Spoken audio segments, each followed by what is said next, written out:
Ang pagiging tahimik mo ang pinakamalakas na sandata mo. Tama, ang pagiging walang imik mo, ang hindi mo pagpatol, ang pagiging walang kibo mo ang greatest weapon mo. Habang patuloy ang pagsira ng ibang tao sa'yo, akala nila mahina ka, akala nila wala kang kalaban-laban, akala nila para kang hangin lang. Kahit naman ang hangin kapag naipon, nagiging bagyo. Pero ang naipon mong lakas, sa iba mo gamitin. Gamitin mo ang naipon mong lakas sa diretsyong gawa, diretsyong trabaho. Yung nakafocus ka lang sa gagawin mo, yung nakatuon ka lang sa gusto mong plano na matagal nyo nang nabuo ng Diyos. Ayaw din kasi niyang nawawala ka sa focus. Gusto pa din niya na hindi ka mawawala sa focus. Hindi nawawala ang concentration. Kahit sa isang napakahirap at napakabigat na problema, piliin ang pagiging silent o pagiging tahimik. Tama, di ba? Nangyari na ba sa iyo yung ang bigat-bigat ng lahat? Pinili mong manahimik at habang pabigat ng pabigat, mas lalo kang naging tahimik. I-feel ang effect. Masarap damhin ang katahimikan. Masarap damhin ang silence ng buong pagkatao mo. Samahan mo pa ito ng isang matamis na ngiti. Isang ngiting puno ng pag-asa, puno ng faith o paniniwala.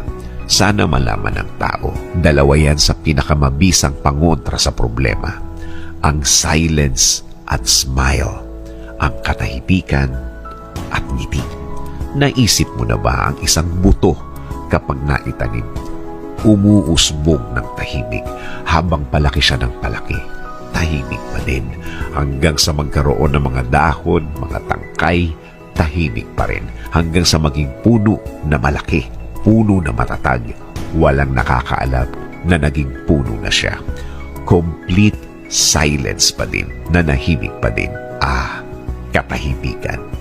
Katahimikan ng buhay, katahimikan ng buong pagkatao, katahimikan sa harap ng problema. Payo ko, ituloy lang ang pagiging walang imik, ituloy lang ang pagiging walang sinasabi. Hayaan mong basahin nila ang katahimikan mo, hayaan mong iba-ibang interpretasyon ang lumabas dahil sa pagiging tahimik mo. Let us pray. Lord, bigyan niyo po ako palagi ng katahimikan. Katahimikan ng puso, isip at buong pagkatao. Sa pananahimik kong ito, hindi po ako malakas. Inaamin ko po sa inyo, Panginoon. Ako po ay nanghihina at alam ko po na kayo ang dapat kong kapitan. Alam kong kayo ang dapat kong paniwalaan na ang lahat ay magiging okay, ang lahat ay magiging maayos, ang lahat ay magiging tahimik. Kakapit pa rin ako sa inyong magandang plano. Kakapit pa rin ako sa inyong magandang bukas na pangako. Alam kong ang lahat ng oras na may problema ay mabilis na lilipas, mabilis na mawawala. Alam ko din, Lord, na hindi ibig sabihin nang wala akong nakikitang nangyayari ay walang nangyayari. Alam kong inumpisahan niyo na akong tulungan sa ibang mga bahagi ng aking problema. Alam kong magiging okay, Lord. Alam kong bubuti ang lahat. Alam kong makukuha ko ang plano niyo sa akin. I-guide niyo po ako at ituro mo sa akin, Lord, ang tama at tahimik na paraan. In Jesus' name we pray. Amen.